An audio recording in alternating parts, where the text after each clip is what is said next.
मोहतरमा, बहुत बहुत शुक्रिया आपका कि आपने एक अहम मौजू पर मुझे बोलने का मौका इनायत फरमाया। और बड़े अफसोस की बात है कि बड़ी धूमधाम से हुकूमत की तरफ से इस बात को रखा गया, मगर 30 से ज़्यादा MP यहाँ पर मौजूद नहीं है। मैडम, पहले तो मैं वज़ीर आज़म की इस बात की मजम्मत करता हूँ और उनको बताना चाहूँगा कि जिना के बारे में उन्होंने जो कहा था, हम तो जिना के सख्त मुखालिफ है, इसलिए भारत को अपना वतन माने, मगर 42 में आपके प्यारे वीर और जिना की पार्टी ने नॉर्थ वेस्ट फ्रंटियर, सिंध और बंगाल में मिलकर हुकूमत चलाई और उस हुकूमत ने 1.5 लाख हिंदू और मुसलमानों को अंग्रेजों की फौज में शामिल कराया ताकि वो लड़े। तो किसी शायर ने अच्छा कहा था वजीर आजम के बारे में कि फरेब देकर जमाने को पारसा ना बनिए, इन्हें कहो कि वो बंदा बने खुदा ना बने, अमीर शहर यही चाहता या हजरत कि हमारी चीख गले में रहे सदा ना बने। दूसरी बात मैडम, हमारे वजीर दिफा जनाब राजनाथ सिंह साहब ने बड़ा ही अजीब व गरीब और तकलीफ दे बात कही उम्मुल मोमिनीन के बारे में और उम्मुल किताब के बारे में। उम्मुल मोमिनीन उनको कहते हैं जो हमारे प्रॉफिट मोहम्मद सल्लल्लाहु अलैहि वसल्लम की वाइफ हैं, वो हम तमाम मुसलमानों की माँ, हम उनको तस्वुर करते हैं, मगर हम उनकी इबादत नहीं करते, हम अपनी माँ की इबादत नहीं करते।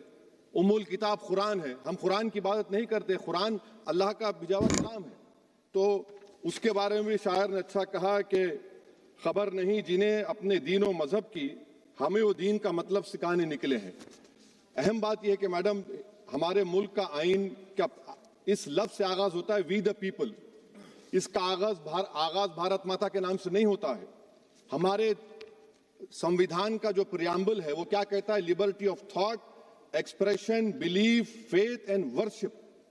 अगर दस्तूर का ये पहला सफा ये बात करता है तो फिर कैसे किसी शहरी को किसी खुदा, देवी, देवता की इबादत करने पर या सजदा करने पर मजबूर किया जा सकता है? आप ही की पार्टी से आज की जो बातें हुई है इसी कब हो रही हैं। हमारे कॉन्स्टिट्यूंट असेंबली में मैडम एक मोहतरमा थी रोहिणी कुमार चौधरी ने एक तजवीज दी थी कि प्रियम्बल में किसी देवी के नाम से शुरू हो। उन्होंने खास तौर से वंदे मातरम का जिक्र किया, मगर उसको कबूल नहीं किया गया। फिर KV कामत साहब ने एक तजवीज दी कि इट्स सिटीजन्स को बदलकर हर सिटीजन्स किया जाए और खुदा के नाम से शुरू किया जाए, वो तरमीम को मुस्तरद कर दिया गया। हमारे संविधान का उसूल यह है कि भारत क्या है, उसकी अवाम है, अवामी कानून की मुसन्निफ है, अवाम की मर्जी से सबसे बालातर है, अवामी हाकिम है। मुल्क किसी खुदा, देवी, देवता, मजहबी इलामत के नाम से नहीं चलता, ना मुल्क किसी एक मजहब की मिल्कियत है। इसीलिए बाबा साहब अम्बेडकर ने क्या कहा था? उन्होंने मदर इंडिया के नजरिए को मुस्तरद किया। बाबा साहब ने एक नई इस्तिलाह वजह कर दी और कहा कि भैक्षित भारत, ये बाबा साहब अम्बेडकर ने कहा। अब मैडम, अगर मजहबी आजादी इस आइन का बुनियादी उसूल है तो सवाल यह पैदा होता है कि उस वक्त हमारे जो कॉन्स्टिट्यूंट असेंबली के प्रेसिडेंट थे जनाब राजेंद्र प्रसाद साहब ने किस बुनियाद पर वंदे मातरम को कौमी तराना करार दिया? ना तो कोई सेक्यूरिटी रेजोल्यूशन है इसके बारे में। मैडम, मैं आपको बताना चाहूंगा कि जुडिशरी क्या कहती है। बीजू इमैनुअल केस है 1986 का, जिसमें जिहोवा विटनेस ने कहा कि मैं नेशनल एंथम के वक्त खड़े रहूंगी, पढ़ूंगी नहीं। सुप्रीम कोर्ट ने कहा कि उसने कोई गुनाह नहीं किया।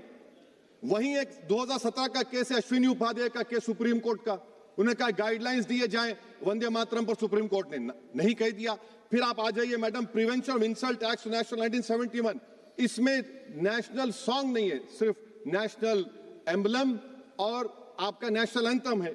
फिर आप आ जाइए 40th अमेंडमेंट आर्टिकल 51 है, 76 में पास हुआ, उसमें भी इसका कोई जिक्र नहीं है। मैडम, मैं आपके सामने बताना चाहूंगा कि हमारा भारत एक इसका मजमुआ क्या है। इसमें हिंदू है, मुसलमान है, सिख है, ईसाई है, जैन है, एथिस्ट है, मेहनतकश है, किसान, गरीब, मजलूम और दलित है। मगर अगर जो तकारीर आज हमने यहाँ पर सुनी और बाहर जो सुनते हैं, अगर भारत को देवी कहने और उसके आगे सजदा करने, तो दरअसल कौम परस्ती को, वतन से मोहब्बत को मजहब में तब्दील कर रहे, और फिर यहाँ पर बोल रहे कि अगर भारत में रहना है तो वंदे मातरम गाना पड़ेगा। भाई, ये तो संविधान के खिलाफ है, सुप्रीम कोर्ट के जजमेंट के खिलाफ है। अगर वंदे मातरम मैडम कौमियत का मियार है तो फिर सवाल ये है कि हसरत मोहानी की कौमियत क्या थी जिसने इनकलाब जिंदाबाद का नारा दिया? अगर यूसुफ मेहरली ने quit India, Simon go back का नारा दिया तो उसकी कौमियत क्या थी? अगर हैदराबाद से मौलवी अलाउद्दीन जो मक्का मस्जिद का पहला मुजरिम है काला पानी में, और तुलेबाज खान जो मारकर लाश को लटका दिया गया था हैदराबाद में 8 दिन तक, उसकी कौमियत क्या थी? अगर इनायतुल्लाह काफी जो जिहाद का फतवा अंग्रेजों के खिलाफ दिया मुरादाबाद में, जब उनको 2 दिन में फांसी की सजा दी गई और जब फांसी की सजा के बाद जा रहे हैं तो इनायतुल्लाह मौलाना काफी की जबान पर क्या था? वो रसूलुल्लाह हमारे प्रॉफिट की नात पढ़ रहे थे। क्या पढ़ रहे थे? कोई गुल बाकी रहेगा ना चमन रह जाएगा, पर रसूलुल्लाह का दीन हसन रह जाएगा। तो उनकी कौमियत क्या थी? माल्टा की जेल में महमूदुल हसन, हुसैन अहमद मदनी 6 महीने माल्टा की जेल की ग्राउंड में पड़े रहे, उनकी कौमियत क्या थी? अल्लामा फजले खैराबादी का वो सेल काला पानी का पुकार कर से पूछ रहा है, जो वहीं पर मर गए, खबर वहां पर है, बताओ मेरी कौमियत क्या थी? मैडम, मैं एक मुसलमान हूं, मैं इस्लाम को मानने वाला बावकार इंसान हूं और मेरे मजहब की बुनियादी तालीम तौहीद है, ला इलाहा इल्लल्लाह, नहीं है कोई खुदा सिवा अल्लाह के। और कुरान में अल्लाह क्या बोल रहा? इय्याका नाबुदु इय्याका नस्तईन, तुम मेरी इबादत करो, मुझे मानो। मुझे कहां से मिल रहा? आर्टिकल 25 से मिल रहा है। मुझे कहां से मिल रहा है? Liberty of thought, expression, belief, faith and worship से मिल रहा है। तो इसको जोड़ना ये बहुत ही खतरनाक होगा। और हमारे प्रॉफेट मोहम्मद सल्लल्लाहु अलैहि वसल्लम जब मदीने को गए तो उन्होंने उस वतन के लिए दुआ की, कहा कि अल्लाह मदीने की मोहब्बत हमारे दिलों में और इजाफा कर दे, मक्के से ज्यादा कर दे।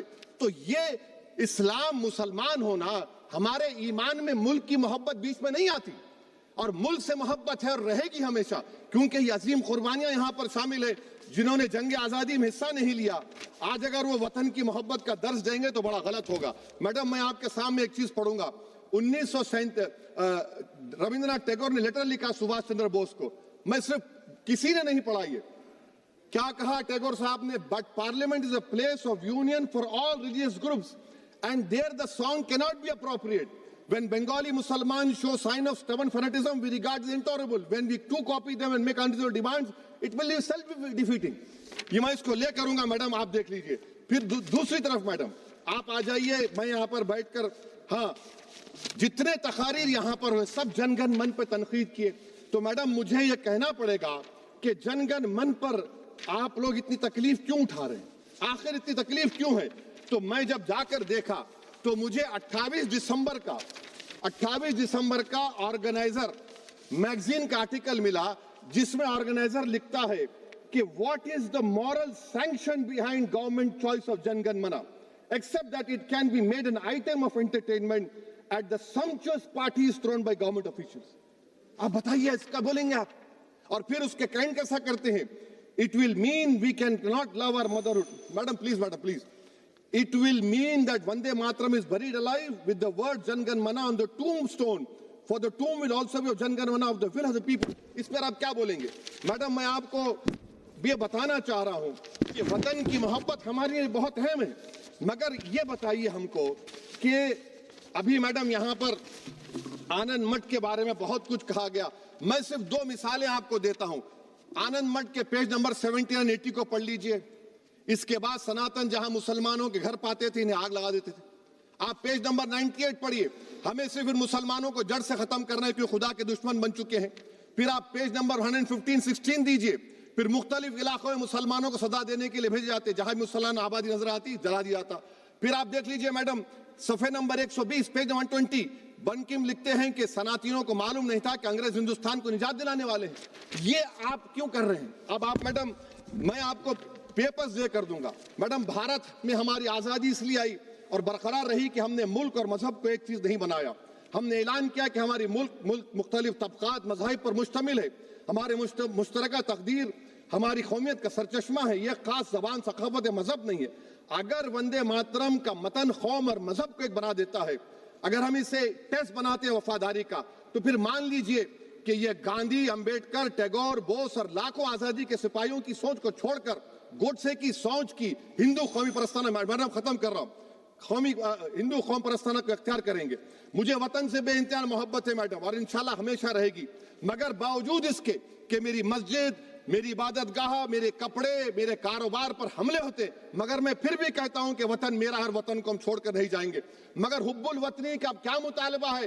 हुब्बुल वतनी ये कहता है कि वतन से मोहब्बत है तो जुल्म को खत्म करो, गरीबी को खत्म करो, बेरोजगारी को खत्म करो, जबर का खात्मा करो, अमन का गहवारा बनाओ, पाकिस्तान की दहशतगर्दी को खत्म करो, एक्सप्लॉयटेशन को रोको, शरारत को रोको, मुल्क के खिलाफ की जाने वाली साजिश खत्म करो।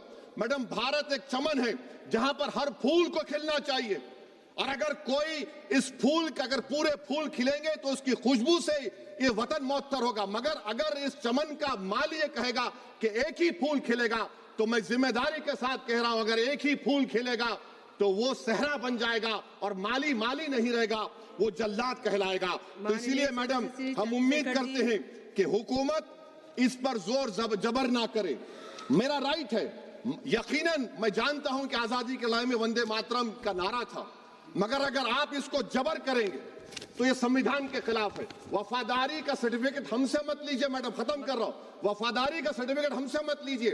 आपके बुजुर्गों के कोई एक किताब में लिख के क्या लिखा है बता दीजिए, कहां पर क्या लिखा हुआ है। तो मैं मैडम मैं इस शेर पर अपनी बात को खत्म कर रहा हूं मैडम, मैं इस शेर पर अपनी बात को खत्म कर रहा हूं मैडम, मैं अपनी बात को खत्म कर देता हूं मैडम, क्योंकि आप बहुत जल्दी में हैं।